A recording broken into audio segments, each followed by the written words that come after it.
Hi, my name is John Budden with Shutter Priority Imaging Center. What we're going to talk about is how to use a camera flash as a fill flash.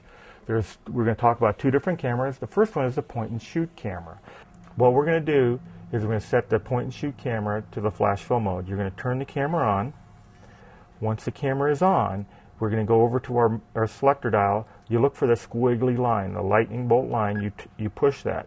From there, you use your control key in order to highlight the squiggly line on there. Once it's highlighted, you press OK. Now the camera is ready for flash fill.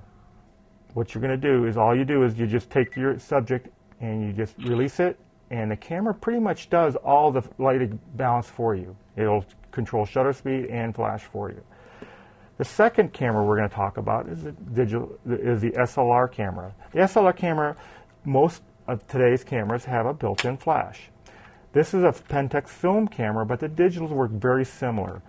What we're going to be doing is you're going to pop it up. What you're going to do is wait for a confirmation of the squiggly line either on your LCD display on the top of your camera or in your viewfinder. You'll see it. Okay, what we're going to do on an SLR is we'll turn the camera on, we'll turn on the flash or let the flash elevate. Here again, we're waiting for the squiggly line for confirmation of the flash is ready to fire. At this point, the camera is ready to do it automatically for you.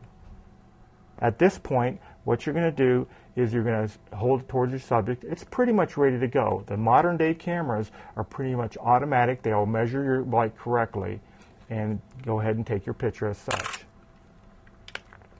And from that, what the idea of this fill flash is what you want to try to do is illuminate the subject, just in case, like if the light is coming from the back of their subject, like if you're shooting into the sun, where your subject is facing you away from the sun.